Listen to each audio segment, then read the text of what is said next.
Welcome to the third session of the Ivey workshop on the economics of electricity policy and markets. We're pleased you can join us today. My name is Brian Rivard. I'm an adjunct professor at Ivey, and I will be the host of today's session. So let me give you just a little bit of background on our workshop. The workshop brings together prominent scholars and practitioners from industry and government to share ideas and research on contemporary issues related to electricity policy, regulation, electricity markets. And the aim of our workshop is really to build a community of academics and practitioners who are active in electricity policy and to expand the network of researchers in Canada with an interest in electricity markets and electricity policies and regulation, and to foster an academic community of academic researchers that are contributing to the effective electricity policy and electricity market design in Canada and around the world. As a matter of fact. So each workshop is organized around a theme, and this year's theme is Electrification Futures. And today is, as I mentioned, the third panel in our workshop series, and the title is Electricity Rate Design and Electrification. So before we begin, let me just first thank the sponsors of this workshop, the Independent Electric System Operator and the Independent Electricity System Operator in Ontario. Thank you very much for your support. I'd also like to thank the Ivey Energy Consortium and Mr. Ted Kernahan for their continued support of the Ivey Energy Policy and Management Center. Thank you very much for that. Furthermore, I'd like to acknowledge that this event is being held on the traditional territories of the Anishinaabe, Haudenosaunee, Lenape, and Attawandaron peoples, and that this land continues to be home to diverse Indigenous peoples whom we recognize as contemporary stewards of the land and vital contributors of our society. So with that, I'd like to just make one more administrative statement here around Q&A process. We do encourage a lot of Q&A, a lot of questions of our speakers, so please feel welcome to ask questions. The way we're going to manage the questions today is, first of all, if you would like to raise your hand, use the raise hand function and ask a question of our speakers live, please do that. Or if you prefer, and if you have particular questions of specific speakers and prefer to use the Q&A button, you can also do that, and we'll try and answer your questions accordingly. So with that, I'd like to now turn it over to Brandon Scheifele, who's the Associate Professor at Ivey. And we're in for a good discussion today, Brandon. So please, take us away. Thank you, Brian. I'm going to reiterate Brian's welcome. Welcome to the third panel on this year's workshop on electricity policy and market. As Brian said, the theme of this year's workshop has been electrification futures. We're looking at the long term. We're trying to dig into some of the implications that are 10 or 20 years down the road. Panel one really addressed what future scenarios might look like and which factors are going to drive investment in the energy sector. Panel two focused on transmission and distribution, specifically technologies and how they're going to reshape the energy sector. I would argue that three trends have emerged from these two panels. The energy sector is, one, decentralizing. Two, it's decarbonizing. And three, it's digitizing. Against the backdrop of these three themes, decentralization, decarbonization, and digitization, I would argue that this panel asks one of the more blunter questions, and perhaps more important questions. At what cost and who pays? Electrifying the electricity system requires new investment and it requires new technologies to be integrated into the grid. How should the cost of electrification be recovered? Who should pay for legacy assets or stranded assets? And how can we protect marginalized communities or households from potential cost shocks? We're exceedingly fortunate to have three exceptional panelists to tackle and provide unambiguous, precise answers to all of these questions for us today. First up is going to be Carlos Batlle. Carlos has deep expertise in energy economics. Among his many roles, he's part of MIT Energy's Electric Power Systems and Low Carbon Energy Center. He's affiliated with the Florida School of Regulation, where he leads their annual training on regulation of energy utilities. And he teaches courses on energy economics and electricity power systems at Comillas Pontifical University in Madrid. Welcome, Carlos. Carlos is up first. Following Carlos, Nicole Leblanc is going to join us. Nicole is the Director of Markets and Tariffs at the AESO in Alberta. She has multiple degrees in economics from the University of Calgary. She has more than 2 decades of experience in Alberta's electricity sector. She's currently leading a team that is responsible for market design and tariff structure in the Alberta market. And so she's going to provide that valuable practitioner system operators insight into tariff design and rate design. Finally, Katie Hausman completes the panel. Katie is an associate professor at the Gerald Ford School of Public Policy at the University of Michigan. She's a research associate at the National Bureau of Economic Research.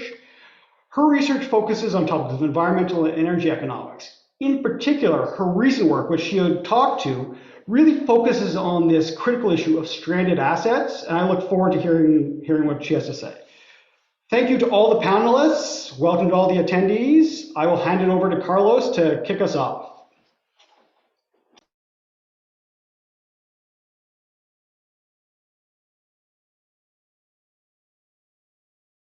Okay, so well, first of all, thank you very much for the invitation, and it's really a pleasure for me to have a chance to be among you all. And I'm going to go quickly to the topic because I'm supposed to talk for no more than 14 minutes. And this is a topic that, well, as you know, we could be talking for 14 hours. So I will try to be very brief. Let me start by something that I think that Brandon made a great introduction for what I'm going to talk about, because he was talking about 3 basic themes and a number of concerns. And this is basically what I'm going to try to focus on the particular role and challenges for electricity rate design. Just to say something as a start is that 10 years ago, when I first landed in Boston and Cambridge at MIT, the first talks that I had with some of my colleagues, I was very much obsessed of saying, guys, we have to start thinking about electricity rate design. And they were like, come on, why? This is boring. Why do we need to talk about this? And clearly, I'm happy to see that after 10 years, this is, we have, I think we are already aware that this is the issue to some extent. So what we need to also make the planning of the system in a proper way, okay? So the first reflection has to do with why rate design is so relevant. Clearly, because all these 3 things that Brandon was talking about can only actually happen in an efficient way if we actually design rates properly.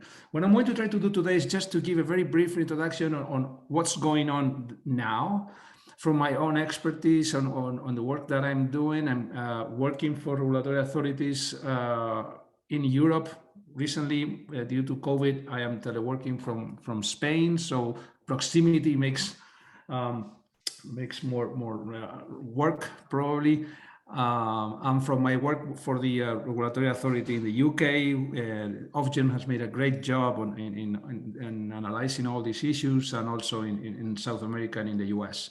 So to make a spoiler of what I want to talk about, I just wanted to highlight three big ideas. One of them has to do with energy prices and decarbonization. And I think that the recent events in the last, I would say, a couple of months in the world, and specifically in Europe, have been really revealing of what actually is taking place. We all know more or less that decarbonization is going to cost money.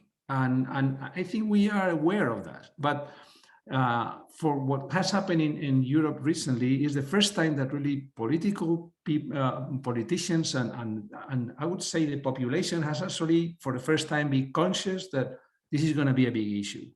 So we have to think about that. To what extent a significant increase in the electricity rates is something that is bearable for the society, and which solutions might there be?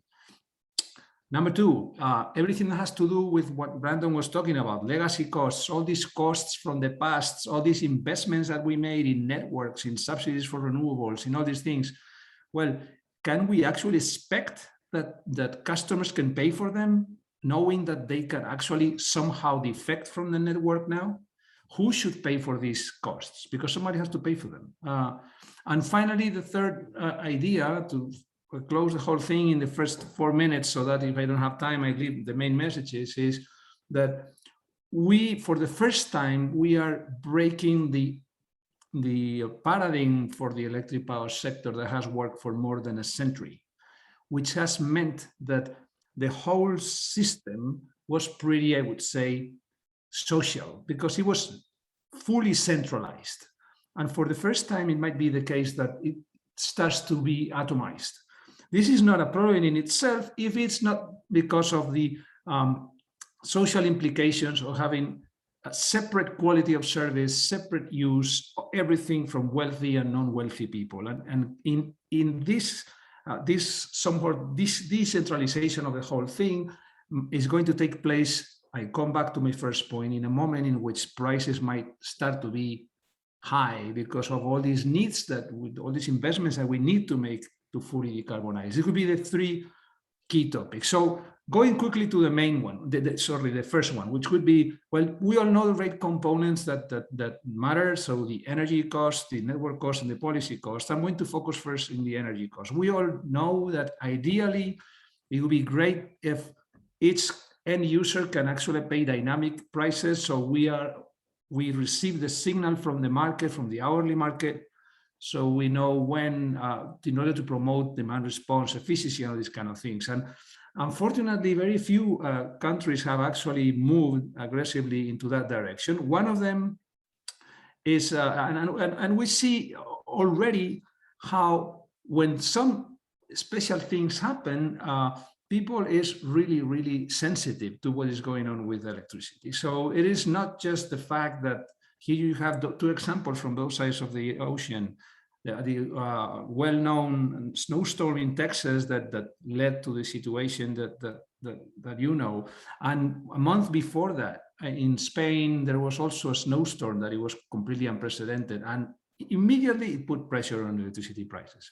To what extent? Well, to the extent that legislators in Texas started to think about intervening in one way or another in the way that customers were paying for the electricity, and similar things in Spain. So we have been talking about all this when prices were not really extreme, but as soon as they get to certain extremes, we see that these basic theories, economic theories that we used to argue in favor of, well, are put into question by the population, by the politicians themselves.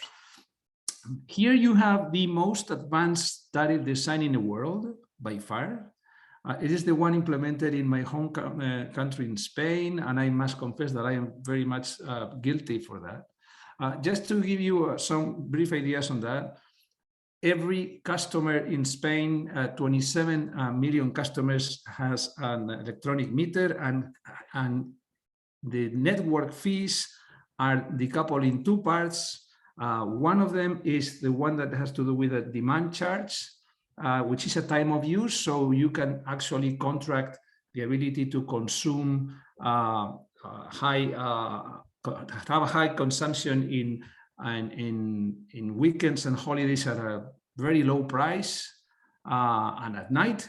But if you want to consume, to increase your consumption during the day, well, you have to pay higher prices. You see the differences from 24 euros per kilowatt to less than €1 per kilowatt in the off-peak places, only for the network.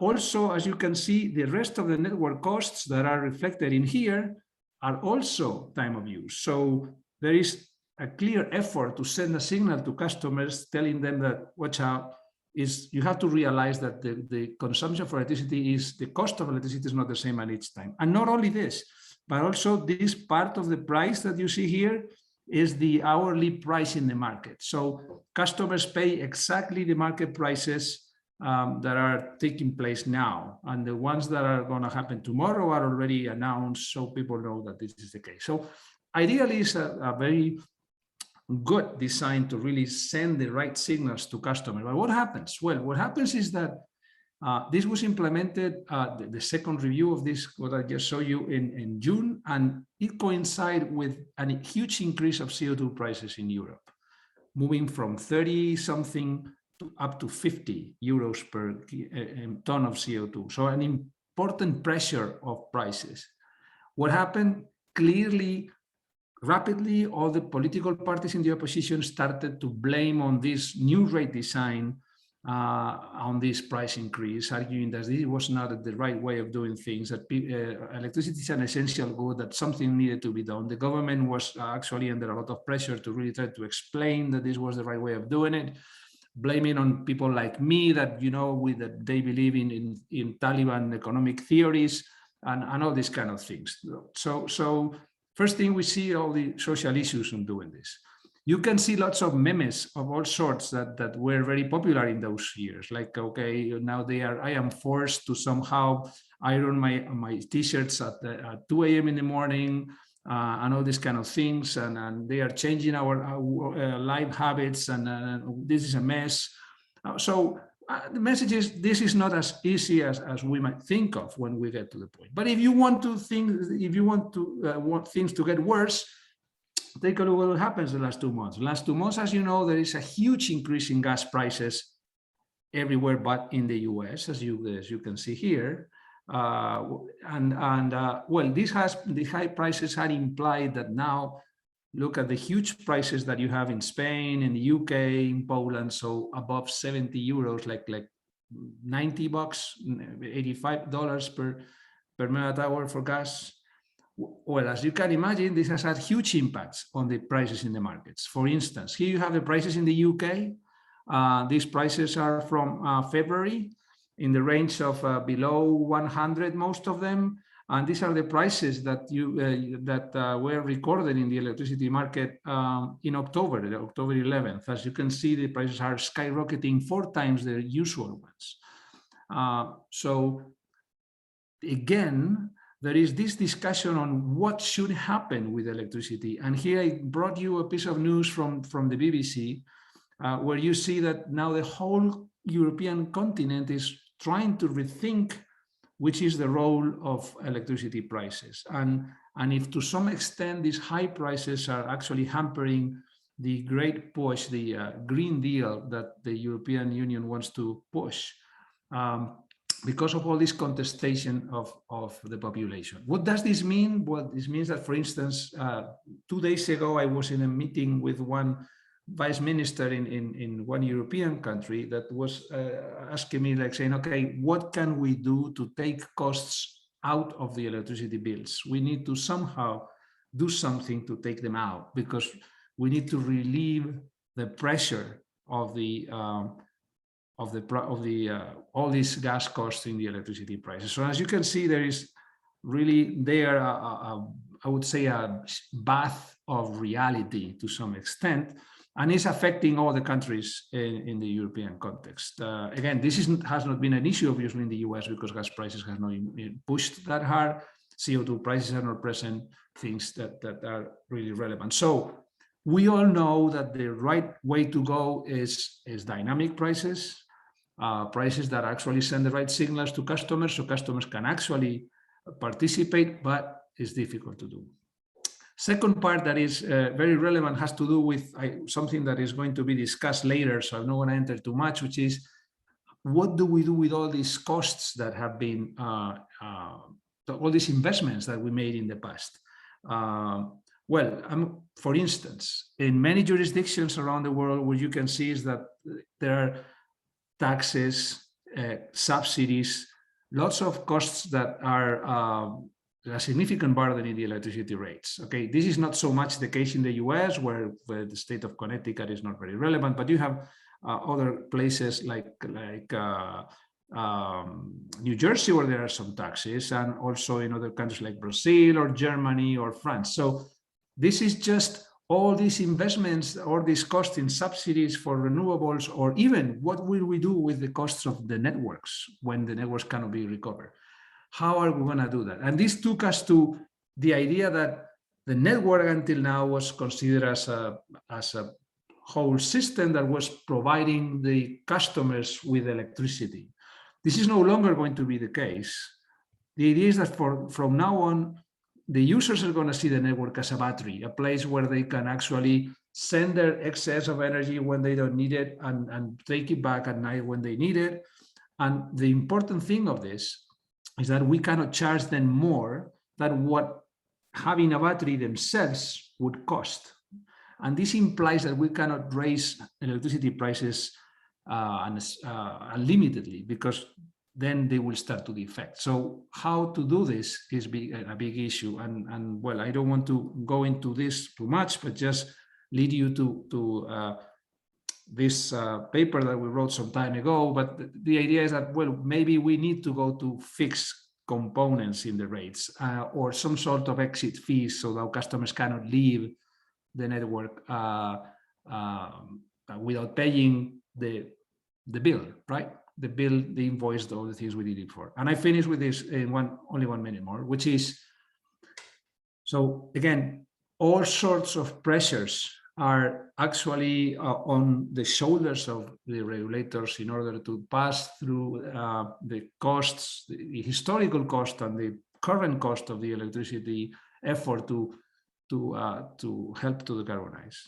And in this context, one last reflection, that is, as I said before, we can get to the point in which, in a situation like this one, for instance, in France, 40 minutes separated from 40-minute drive, there are neighborhoods where when prices go up, when extreme events take place, these customers can actually make their own decisions. They can do things like these ones, like having their own small system to have a backup, to have good quality of service, while others in other neighborhoods will not be able to do it. And we are going to face a social issue there that we will need to think about how to tackle it, how could actually, as the European Green Package, Green Deal states, one of the 3 objectives, no person and no place is left behind. So that the train is going to go fast, costs are going to be high, and we cannot leave people there simply because they cannot afford the cost. So these would be the 3 things, and I would stop here. I overpassed 1 minute. So thank you for the moment. Sorry for the rushed exposition, but I'm happy to be here later if somebody wants to disagree or just comment on anything. Thank you very much. Stop sharing. Thank you, Carlos. There's a lot there I hope we can dig into, after we hear from our next 2 panelists. So next up is Nicole Leblanc. Nicole, the floor is yours.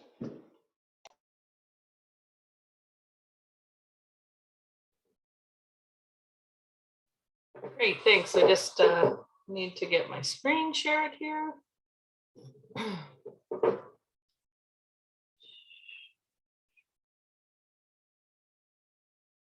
Great, thanks for all that are joining, and for those of you that I'm a familiar face, good to virtually be with you again, and for those that I don't know, good to virtually meet you.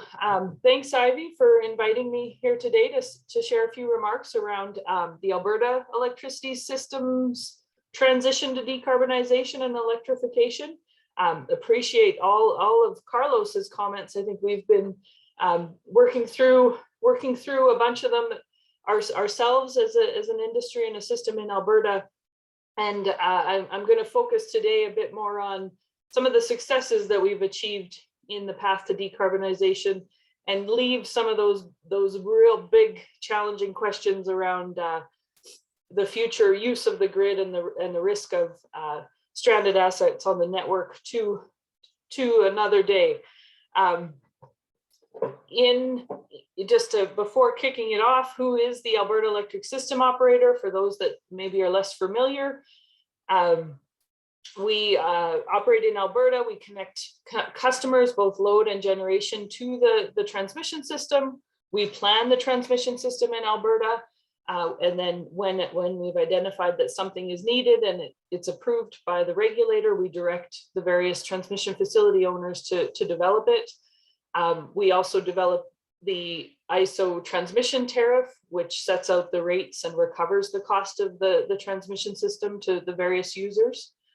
We operate the grid to maintain reliability for consumers in the province, and we plan and operate the market. And the focus there is really around designing designing markets to support the competitive outcomes. And I'd say we are a step ahead in Carlos's presentation, in the sense of we do have an energy only market with real-time prices that many consumers, large industrial consumers and others face in real time to guide their use and consumption decisions.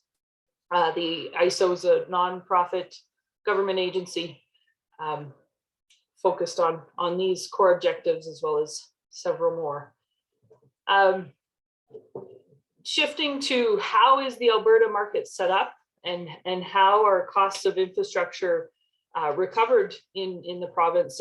There's a mix of market prices, which are dynamic and driven by competitive forces, and then rates that are focused on recovering the regulated costs. This picture is very standard. Kind of any electricity system could probably match this picture. And as Carlos mentioned, it's the paradigm of the setup, where historically it was generation flowing on the transmission system to the distribution system to customers, is being changed. We're seeing more two-way power flow with generation or consumers meeting their own needs, or even putting power onto the distribution system and the transmission system, seeing energy storage develop at different aspects of the whole system, trying to create the value that it can in the different aspects of the industry. And what I like to say is, I work with the ISO, and we spend a lot of time looking at the physical aspects of what does two-way power flow mean, and how does it challenge the paradigm, in the sense that standards and requirements and technical matters were all developed with that one-way power flow view, but so were rates and the flow of money in that regulated business. And so that also needs to be reviewed to understand, as the electrons start flowing in different directions, how does the money have to flow in different directions as well? But back to Alberta and why I'm sharing this picture. In our competitive, or in our deregulated market, the generation, development of generation, operation of it is all competitive business, and the choices that consumers have for how they meet their electricity needs are also, I would say, deregulated. There's retail rate options for them. There's abilities to set up direct contracts with generation providers. And there's also the ability to generate and self-supply their own electricity needs.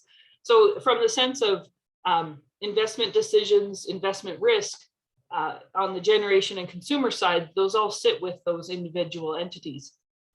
In the regulated business space of the transmission and distribution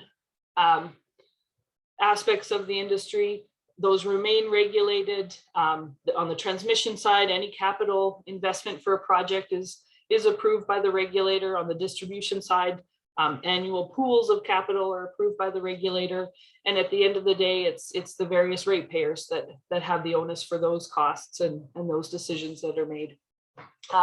As we look forward in Alberta, we're at a place right now where the delivered cost of energy increasingly has been made up of the regulated business costs, so distribution and transmission. So there's a very keen eye as to future investments and their prudency and their requirements to make sure that the delivered cost of energy remains competitive for Albertans, or remains affordable. And as we look forward, there's a whole range of change that's driving decarbonization, electrification, and just the overall change in paradigm of how people produce, consume, and exchange electricity, as kind of touching on some of the items that Carlos already mentioned. In Alberta specifically, we're seeing some new economic sectors arising, which are creating new users of electricity. We're seeing carbon pricing that's across the country, but in the province as well, along with technology changes really impacting the economics of different generation types. And underneath all of that, there's consumer choices for meeting individual needs, or the desire to have renewable attributes, attached with the electricity that users are consuming, that's really driving a whole new set of generation development. And it feels like all of it is in a state of change or in flux at this point. And as the ISO, our role is really focused on designing the markets which create the price signals, and the tariff which creates rates, which are also price signals. They're all focused on aligning those price signals across the full value chain so that consumers and generators, they're making choices that are efficiently using the infrastructure that exists now and enabling a low delivered cost of electricity to consumers through leveraging competition and the infrastructure that's in place.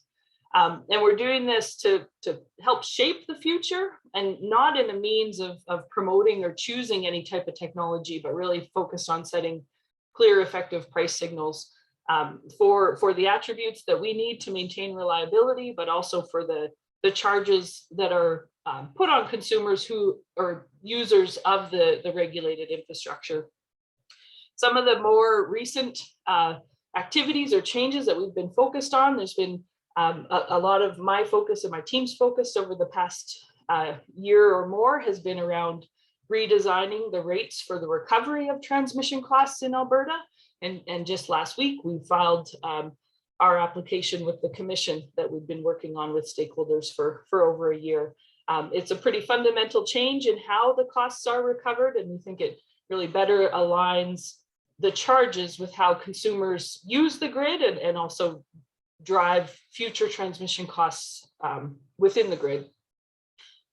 We've also at the ISO contributed to the elimination of a set of credits that distribution connected generators were receiving through a distribution tariff holdover that we really saw was unleveling the playing field for generation and distorting investment decisions for the energy only market. We're also very focused on promoting competitive outcomes in the energy and the AS markets that look to drive efficient prices for both energy and AS. Recent activities have really been focused on providing clarity for how energy storage participates in the markets.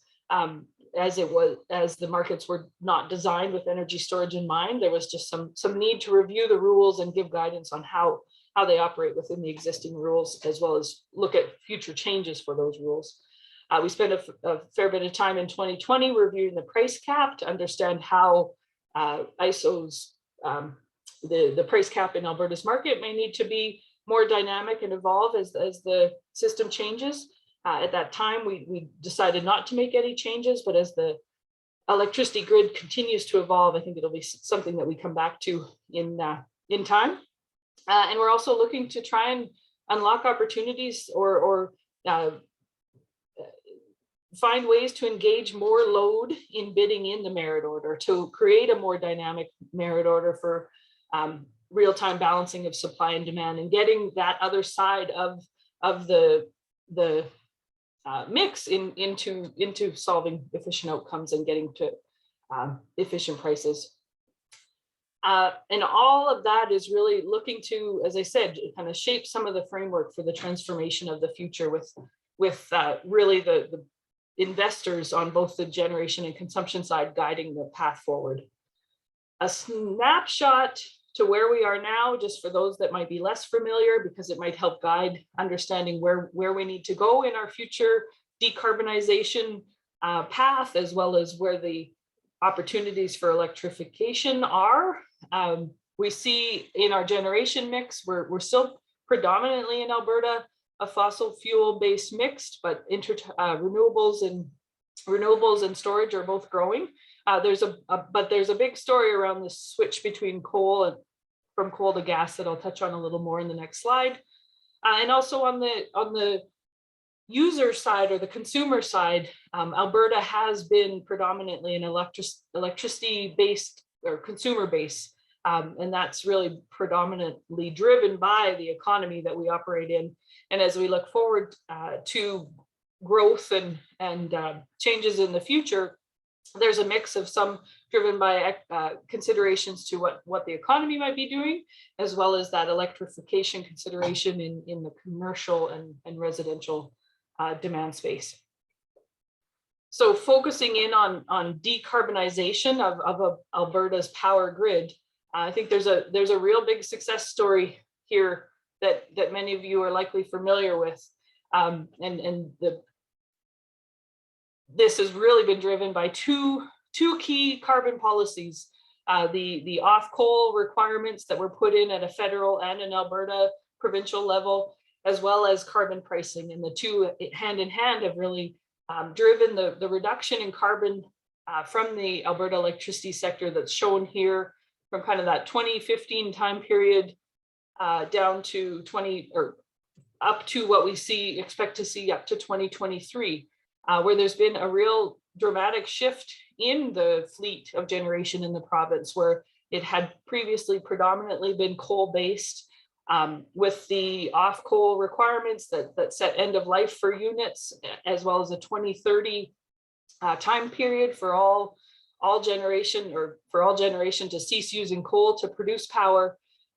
What we've seen is some assets retiring because they've met their end of life, but also in combination with the carbon price, we've seen a more accelerated either retirement because the economics for the assets no longer support them remaining in operation, but also a conversion to natural gas, where carbon pricing is really driving the change in the fleet's operation, and that flows through to customers through the real-time pool price, and generators themselves have to manage either taking on some of that cost through reduced revenues or flowing it through to the electricity consumers through the pool price to the best of their ability, or how the market will allow them to do that. From a stranded asset perspective, given kind of tying back to some of the key themes of the question here, or the session here, this is a place where there was identified, some stranded assets were identified in the province of Alberta. There was a handful of coal assets that were fairly young in their vintage, and the 2030 phase out did leave that capital investment stranded. And as many of you recall, the government of Alberta did reach an agreement with these generators to provide transition payments. They're still receiving those transition payments now up to 2030. That really looks to compensate those assets for that stranded investment. It's not ratepayers that face that cost burden. It's the funds that the provincial government provides come from carbon tax collection. So it's really a carbon emitters paying for that transition.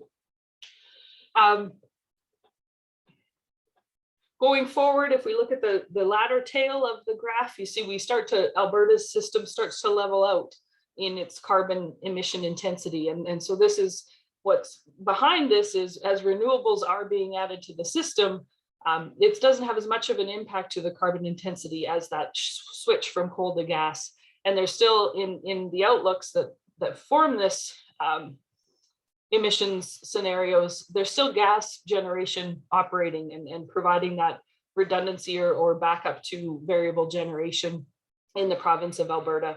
And as we look forward out to 2030 and beyond, I think this is going to be Alberta's next decarbonization challenge to tackle, of how are we going to meet electricity reliably and in partnership the decarbonization requirements. And there's likely not a silver bullet. It's likely going to be a mix of things like storage or new levels of load response, carbon capture and sequestration, perhaps new hydro, maybe some nuclear, or as well as technologies that likely aren't even on our radar yet. As we go forward, thinking about electrification, the ISO materials that I've been presenting here, they're from the ISO's long-term outlook that was released in July. And there's, I 14 minutes. There's a lot more material on our webpage if you're interested in looking at it, but we've got a view to how electric vehicles will be driving changes in electricity consumption in the province and getting prepared for that. And so all, in closing, I just would say that besides, as I said, setting up market signals and rate designs that looks to align the price signals across the full value chain so that consumers and generators are making efficient decisions on how they produce, consume, or use the electricity grid going forward. The ISO is also very focused on understanding how can we optimize the use of the existing infrastructure. The transmission grid in the province has been reinforced, and we really want to make sure that as we go forward, we're using it as efficiently as possible. We're finding synergies for how these new technologies, be it storage, renewables, electric vehicles, how they can be developed in a way that leverages that existing infrastructure. So with that, thank you very much.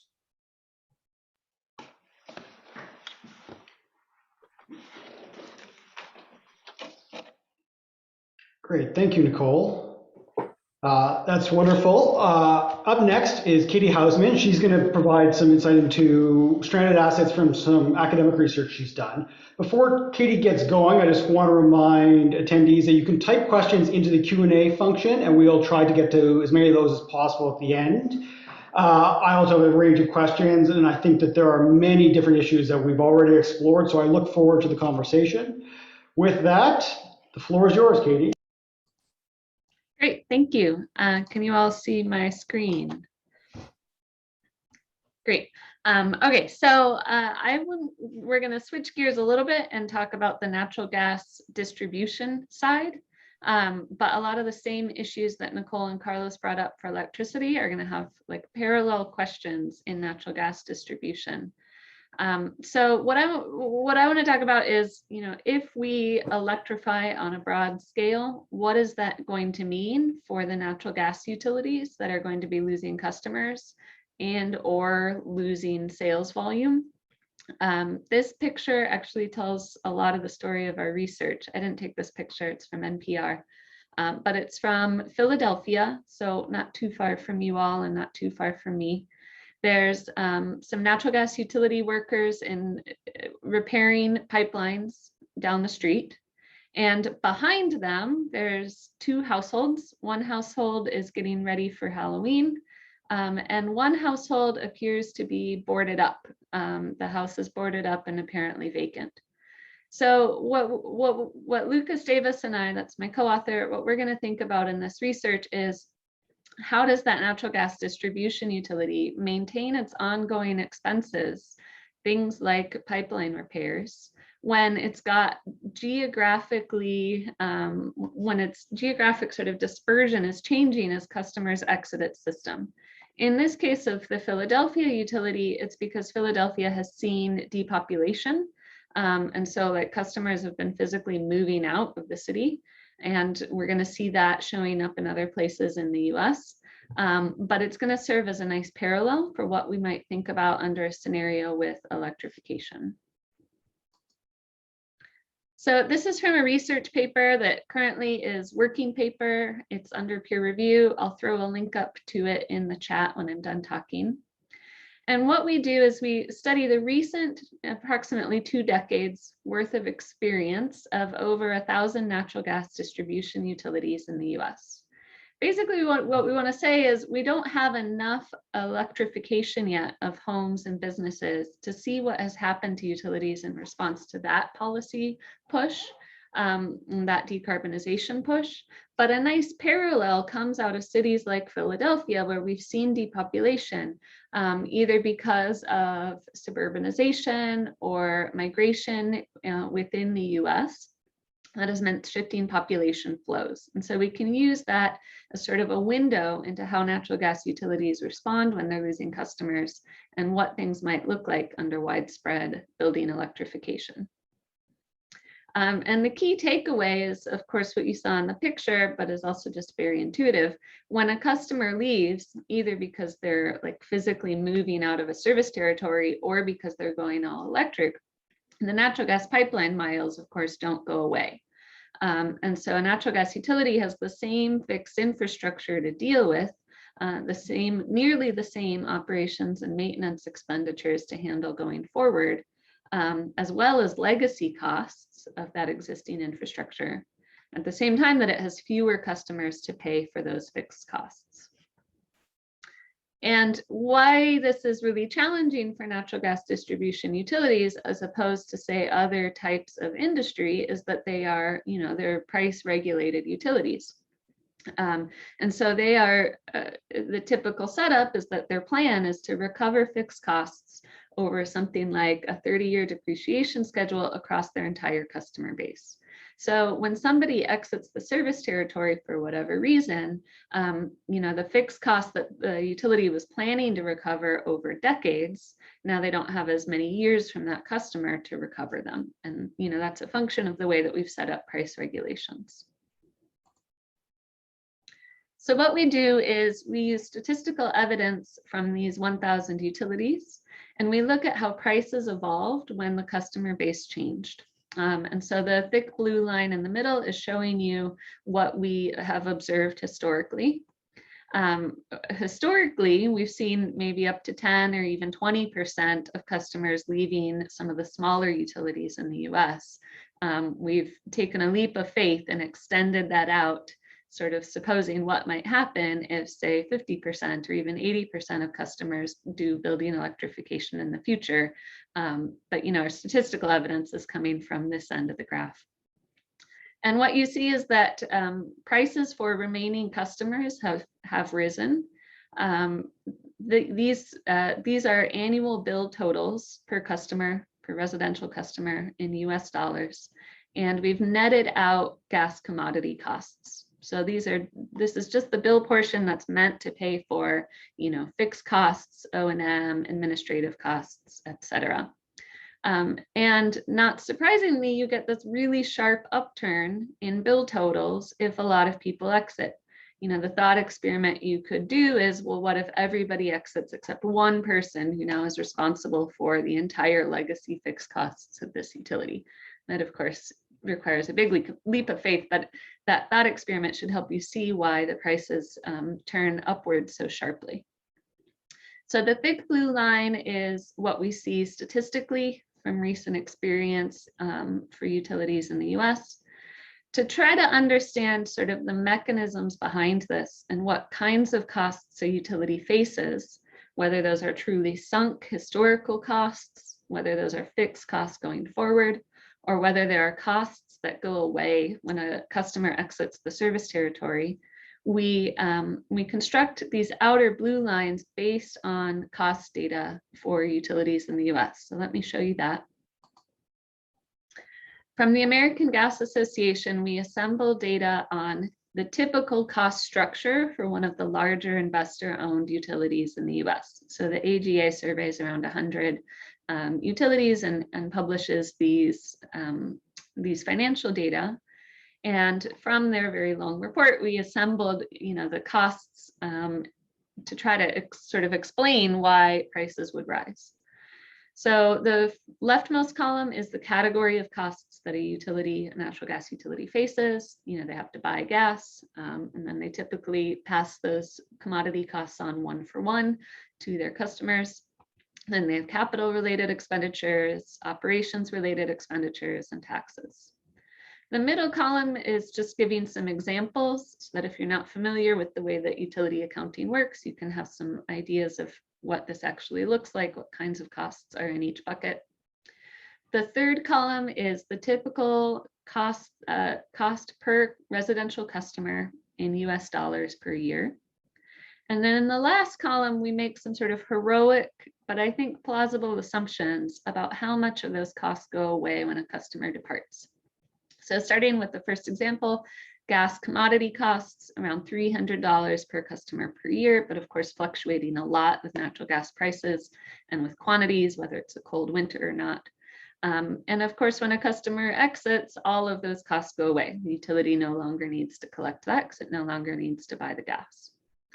In contrast, the next set of expenditures is for historical capital related expenses. And this is pretty big, so around $170 per customer per year. And none of that goes away when a customer departs, unless shareholders eat it, which we can come back to later. But assuming that the regulatory compact doesn't change and shareholders do not eat this cost, none of those expenditures go away. They need to be recovered from remaining customers. The next set of expenses sort of fall in between. So you can think about administrative expenses, paying for executives, but also paying for past pensions. Those can be really large expenses at some US utilities. Maintenance of the existing pipeline network, and then smaller categories like customer meter reading, customer records, et cetera.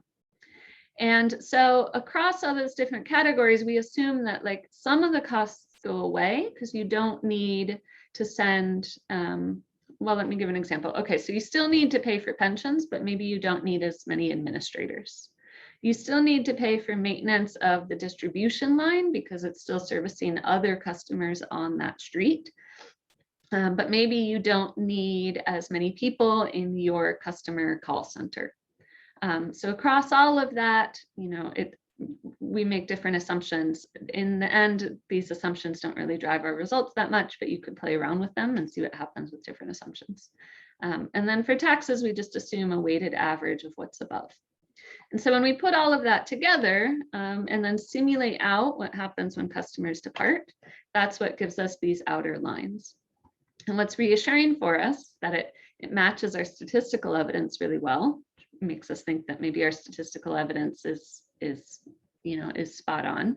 We do two different lines because we assume that some utilities may still be investing in new capital expenses, maybe because they're building new neighborhoods, pipelines to new neighborhoods, or maybe because they're engaging in capital intensive repair of aging pipelines, which we have a lot of, especially in the northeast part of the US.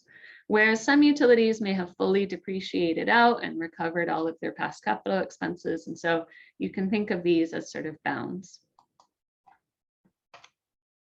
So where does that leave us? And what are some of the policy implications going forward? The challenges are that we have 4 different goals. We, meaning society writ large: decarbonization, which means shifting people from gas to electricity and then building more renewables, but at the same time, not leaving low-income customers behind. If it's only wealthy people who can afford to decarbonize, and then low-income people get stuck with rising prices on the natural gas system as a result. We have another goal of making sure that during the transition, existing customers get safe and reliable natural gas service, which means maintaining the existing pipeline network. And along with that, making sure that the existing pipeline network, operates safely, is not leaking methane, et cetera. So 4 very different goals, and I would argue that meeting all 4 of those at the same time is a tremendous challenge that's going to require more than one policy. So in the paper, we go through some of the various policies that have been proposed and highlight, which ones are going to meet some of these goals. None of these policies allow us to meet all 4 simultaneously. So it may be, about really smart policy crafting going forward that combines different instruments. And I have lost all track of where I am on time, but I can stop there and take questions in the Q&A.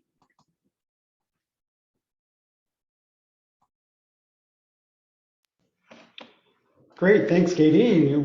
Excellent timekeeping. Even though you lost track, you just have it ingrained. We've got about 20 minutes now for questions, and so there's been several questions in the chat, and then I've got some questions as well. So if you have any questions, feel free to enter them in the chat. It's unlikely we'll get to all of them, but if there are duplicates or ones that are similar, those will sort of rise to the top, and I'll try to address those for sure. I want to start with one of Carlos's initial questions, and I'm going to bundle a couple of questions together with this. Carlos said that rate design used to be boring, and my response to that is, shouldn't it be? And I'm going to provide a little background. has rate design gotten too exciting? You know, if we think about, when I sat down this morning, I thought about issues that we might address when we think about rate design. And I sketched down 12 off the top of my head. You know, inefficiencies in policy and regulatory designs, imperfect competition, stranded assets, value and flexibility. And one of them was short-run contingencies. I think about Carlos introducing a new time of use pricing system in Spain in June, and now they've got a windfall tax due to high carbon prices and high gas prices on non-fossil fuel generators. And so, Carlos, I'm going to go to you first, then I'm going to go to Nicole, and then Katie. You know, has rate design gotten too exciting? And you know, in response to this, if you want to provide a little bit of background on the Spanish situation, that'd be great. You know, what is this tax? How's it going to apply? And importantly, what is the problem when the government, you know, says they're going to commit to one pricing scheme and then changes course a few months later? You know, what signal does that send to investors and different parties? Okay, the $1 million question.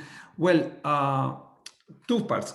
Has tariff design turned into very exciting? Undoubtedly. And I go back to my initial argument. We need it to be this way because we are talking about smart meters and demand response and this and that and ICTs and nests and all these kind of things without an actually really sophisticated way of charging or pricing electricity for customers. All these things are useless. So I think this is needed. And certainly we have lots of challenges with that too. On the Spanish situation, two things. The dynamic pricing is implemented for every single customer in the country since 2014. And it worked beautifully. So nobody complained much.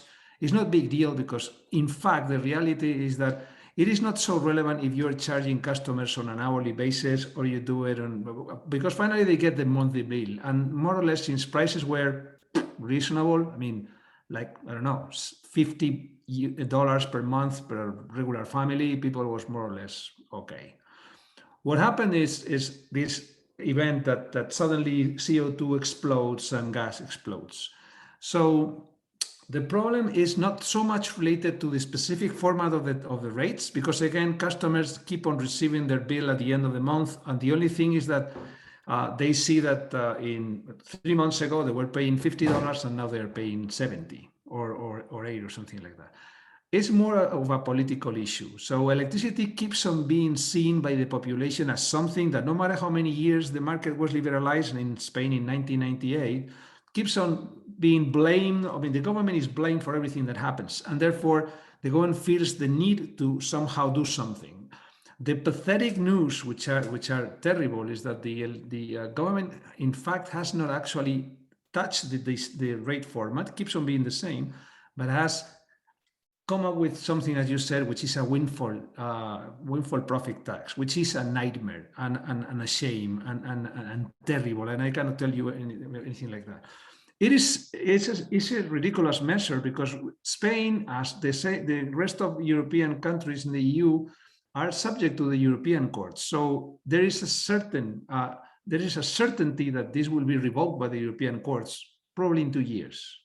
So the government will have to give the money back. But to some extent, it's trying to pretend that they are doing something. And what is really true beyond that, and the problem is kind of extended and expanded to Brussels, to the 27 member states, because as I said before, they have started to realize that they need to do something. So until now, the electricity rates were kind of this box where you could put no matter what, because since customers were inelastic, so they couldn't do anything about it. They have to cope with it.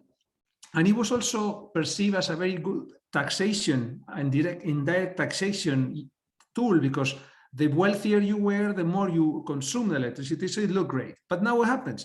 That the wealthy ones can defect from the network. And on one comment in the chat, I wanted to precise, defection is not secession. So you can keep on being connected, but you are using it less, and if the tariffs are not well designed, you pay less for all these other costs. So the rich ones can actually leave, and governments are facing that issue and they don't know what to do with it. So yesterday, I'm part of an advisor of the British government on these issues, and they were asking the same question. So which costs can we actually take to the national budget? Which costs can we somehow reallocate in one way or another?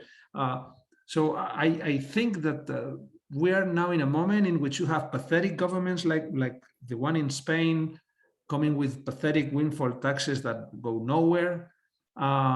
And other governments thinking about solutions. The Italian government injected 3 billion euros to kind of relieve the electricity rates, which in principle is against the European regulations.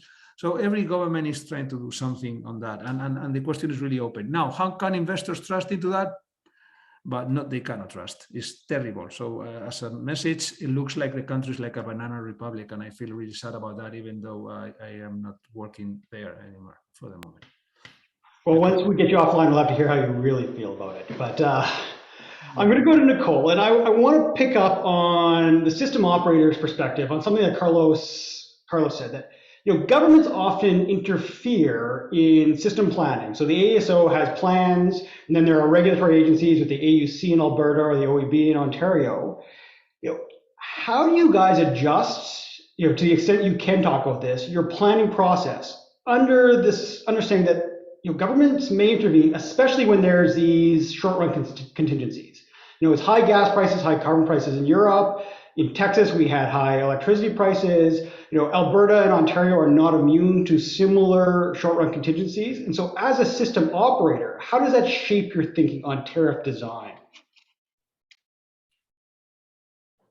Thanks. I think the question holds to tariff design and market design. As looking at some stats getting ready for today, I think Alberta's year-to-date pool price is $100 a megawatt hour, and I think that's going to be record levels. And so we recently, the government recommitted to an energy-only market back in 2019, and so I think this coming year and coming winter will be some tests of. Every time prices rise in our energy-only market, governments get tested again, or are they willing to sit back and let the market work the way it needs to?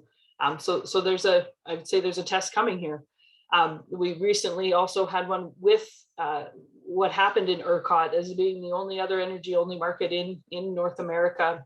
It raises a whole round of questions of, well, what would happen if something like, what would be the consequences or the outcomes if something like that happened in Alberta? Do we have the redundancy, the reliability, the standards that we need to get through a storm of similar nature? So we're all still working through that to be sure that we're prepared. On the tariff design side, or even the infrastructure decisions, I think Carlos hit it on the head. Of electricity continues to be a social good that has political interference, and I guess the best that we can hope for is putting together proposals, taking them forward to the regulator, and that the government stands back and lets the governance structure that they put in place run its course. Great, thank you. So Katie, I'm going to come to you, and I'm going to start with the initial question, and then I'm going to put a spin on it based on Nicole's comments. If we think about stranded assets, we typically think about long run rather than short run contingencies. And I asked Carlos and Nicole about short run contingencies. But I'm going to pitch two questions to you. One, is electricity rate making or utility rate making too exciting? Should we try and dull this down a little bit, or should we just ramp it up like Carlos seems to advocate? And then if we think about the Alberta experience and the carbon tax policy that they implemented, they finance legacy assets through the tax base. Whether that is through income taxes or carbon taxes, it's through the tax base rather than the rate base. Do you have any insights into how gas utilities have started to finance their legacy or stranded assets? Is it through taxes or is it through a rate design process? Good questions. Is rate design too exciting? I mean, intellectually, I find it fascinating, but that's very different from what we want to see in policy space. I think the reason it's too exciting is that we have a lot of different competing goals. So I made that case for the natural gas side, but that's true for the electricity side too. So I don't know how you do all of that in a boring way when we're trying to accomplish a lot of different things all at the same time, and when it touches, literally every person and every industry in the US and in Canada and Europe. So I don't know how you make it boring. How are natural gas utilities starting to do this cost recovery? I have not seen anybody sort of figure this out yet. I think partly because the numbers to date are small enough that it's not been needed quite yet. But as I said in my answer to one of the Q&A questions, people are talking about this accelerating and electrification happening on a really large scale very quickly in the US. And there are specific policies being taken around things like building codes and new hookup bans, including in cold northern states. So this is actively, supposedly going to happen very quickly. We argue that through the tax base is not a bad idea, because then it disconnects it from some of these incentive problems that have been brought up so far. And if it's part of a decarbonization strategy, then doing it through the broader tax base may well make sense. I know that people have raised incentive compatibility questions for shareholders around that. If you do it all through the tax base, does that then incentivize utilities to not be wise in their current expenditures, knowing that this is coming down the pipeline? Sorry. Yeah, but I think that through the tax base can make a lot of sense. Any session with a true pun is a win. So, I think we've already hit the home run. I'm going to ask a question that sort of builds on one of the questions in the chat. I'm going to start with Nicole, then Katie, then Carlos. If we think about the principles we build rate design processes on, historically we've talked about, say, cost causation, economic efficiency, and public interest. And Carlos talked about a just transition. Katie, you have the line, not leaving low customers out. Is the public interest the same as an equity or a fairness principle, or is it something different? I've always understood the public interest to be, economic efficiency, or more aligned with economic efficiency than equity or fairness. Yet all three of you raised this issue that we've got to be careful that we don't leave out low-income households. And so, Nicole, maybe you can talk about Alberta's experience. Katie, you've got that beautiful photo, just juxtaposing those two houses. And then Carlos, you can sort of build on your just transition comments. That's a great question, Brendan, and something that as we've been developing our transmission rate design proposal, we've been grappling with as we're looking to put in a significant change, which will have implications to certain customers in a negative way and in the other direction for some other customers. And that does get to an equity, a fairness consideration, and how do we support the economy as a whole while also getting to an efficient rate design. I think where we have landed is really that the legislation and regulation does give the ISO some guidance, and the commission as well, guidance around what is the priorities for rate design, and there's an aspect about fairness and efficiency captured in there, which I think cost causation principles lead us to. We've been left with the conclusion of when it comes to that aspect of fairness for individual customers, or the need to support individual customers in whatever decisions they have to make, that should be a separate policy decision beyond just the rate design itself. Otherwise, you could end up with distortionary aspects in the rate design that lead to unintended consequences, and you're not getting to that efficient price signal. I'm with Nicole that, you have to figure out what the incentive effects are going to be of whatever you figure out. So if equity or fairness is a goal, you got to make sure that when you structure your rates to meet that goal, you're not going to give people incentives to do things that are going to mess up other parts of your market. And I think that's really, really important and key, and easy to forget when we're trying to design services that meet other goals. But I'd also argue that, going back decades, to the 40s, when we first started setting out principles of rate design, fairness and some sense of justice were and have always been in that. And what that has meant has looked differently across different time periods and across different industries, gas, electricity, water, et cetera. But a sense of fairness has always been built into the principles of good rate design. So I don't think this is totally different from that. The other reason I think that, fairness is coming up right now as a really key thing that people want to see in rate design is that other policy actions are being taken by various regulatory agencies that are impacting fairness. So it's not just where does the market naturally lead us and is that a fair outcome or not, but also if policymakers are doing things like natural gas hookup bans, then we need to think about the fairness implications down the line of whatever those policy actions are. So rate design can't really be divorced from these other policy actions that we're taking. Things like, tax credits in the US for solar that then can't be used by low-income people because they don't have a tax burden.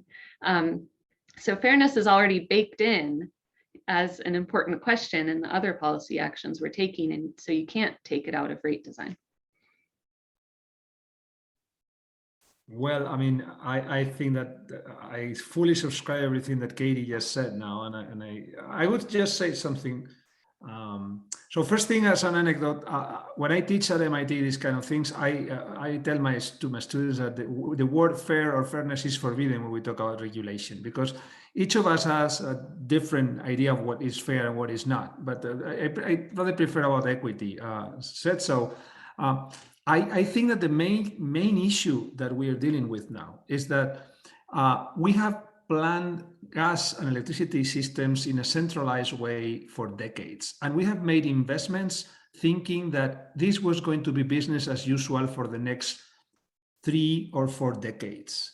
So the question now is that there is no cost causality that can be applied to a stranded asset. I mean, this is economic efficiency doesn't solve that issue. So you have this hot potato and you have to do something with it.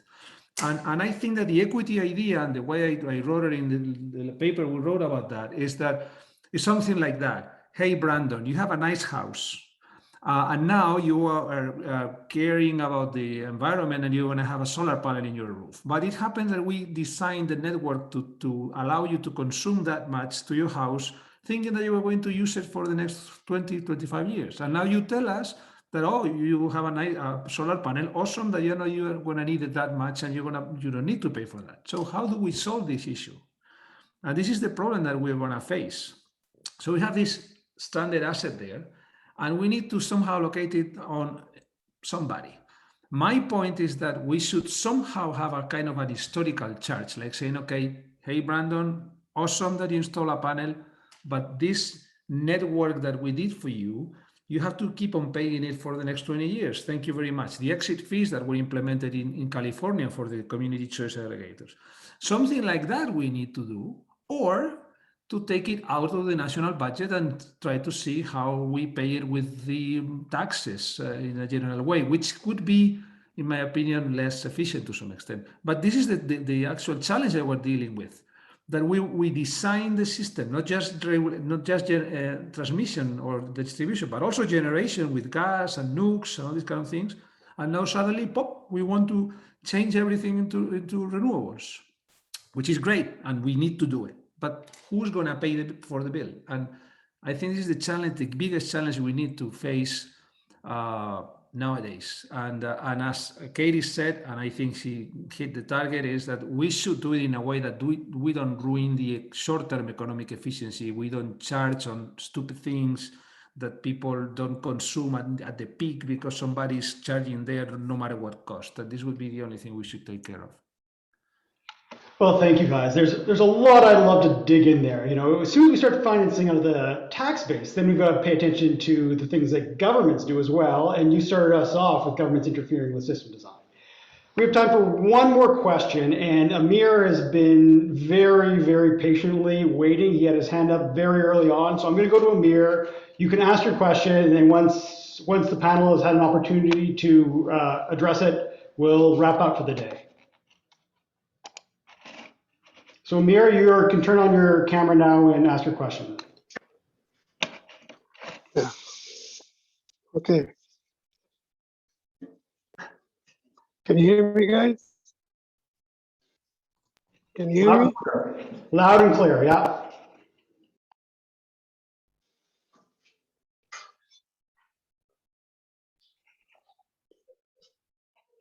We can hear you, Amir, so you can speak. Okay. Okay. It's alarming to start charging things to tax base. I mean, where's the end of that? Gasoline stations will have to charge to the tax base, and oil refineries and coal mines, and everybody will have standard costs to a tax base eventually. I think it's alarming to go to a tax base very much. Okay, so I think if I understood the question right, what are some of the dangers of funding stranded assets through the tax base? Not just incentive dangers, but typically when we think about designing rates, there's a regulatory process that is transparent and that has certain stakeholders that can participate in certain venues. When we think about legislative processes, they're often messier. And so once we start introducing taxed finance stranded assets, whether we need to or not to achieve, say, net zero goals, what are some of the first order dangers? I know there's a long list of dangers, but let's just sort of stick with the top one or two. I'm going to go Katie, Carlos, and then Nicole. You're going to have the opportunity to wrap us up. Well, you've both said it's a political landmine, and like energy and climate policy in the US is already pretty messed up. So this is not like an easy and clean solution that doesn't come with a lot of political and incentive and corruption and legislative possibilities for issues.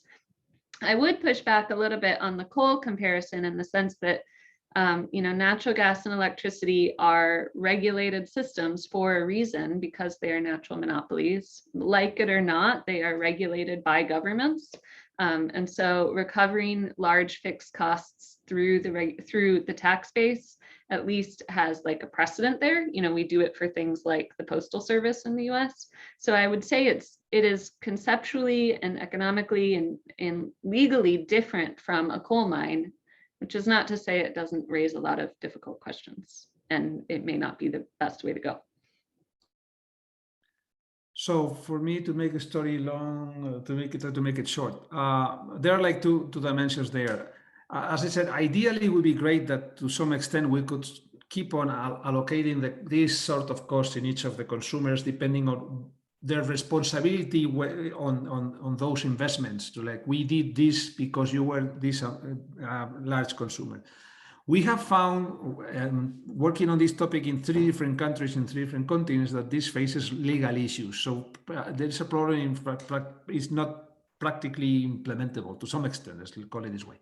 So although I don't like much to somehow outsource this cost to taxes, going back to my previous argument, since in the past there was a large correlation between electricity consumption and wealth, if we can assume that the wealthy people pay more taxes than the not so wealthy, which as we know might not be the case, well, it would be the less bad proxy that we would have to say, okay, since the ones who were paying for that now have nice villas, that now have nice Teslas and Tesla batteries and solar panels and such, will hopefully be paying for that. I mean, I think this is the only idea to connect the two things. Obviously, it's not a good choice, but there is something different from that. And again, this is important because if this is not the case, the poor ones will end up actually bearing with the burden of we cannot afford that. I mean, this cannot happen. It's not a question of fairness. It's simply also of efficiency. They would be destroyed. So we cannot do it. So we have to find some way out like that.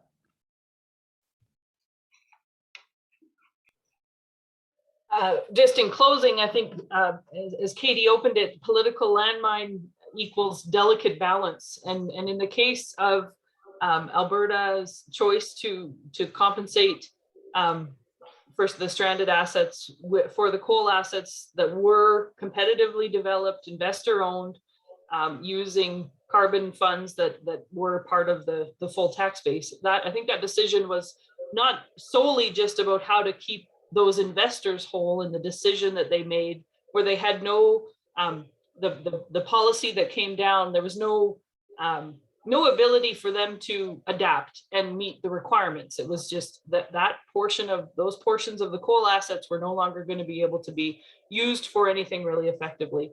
And there's a lot of time spent to delineate, well, what portion of the site can still be used if it is converted to gas, and how to ensure that that portion still has viable capital that the asset or the owner can use of that asset, and that hasn't been compensated for and is being used now. It was really focusing in on, well, what is truly stranded. And I think the government's decision to do that was not solely focused on making sure that those three investors that own those coal plants were kept whole, but a very strong signal to any investor that's coming to Alberta that if you make an investment here, it will be treated in a way that's, I guess fair. Should very command and control type policies be put down that have implications to it. But very delicate conversation, because it is very much, well, where does the line stop? How do you find what is truly stranded and who is impacted? And yeah, but that wasn't a very short answer, so I'll stop now. So I think that's what makes rate design and thinking about stranded assets exciting. Where does the line stop? Where are we going to draw the line? How should we finance this? Is it through the rate base? Is it through the tax base? And that's why we all stay engaged. Thank you, Katie, Nicole, Carlos. I think it's been a wonderful session. I really appreciate you coming. I'm going to hand it back over to Brian to close us out. Great. Thanks very much, Brendan. And thanks for asking all those questions have an obvious answer of our speakers. Very great job. Let me also say thank you to our speakers, Carlos, Cole, Katie, great discussion. Thank you to attendees for the good questions that you asked as well. I want to again say thank you to the sponsors of the workshop, the AESO and the ISO.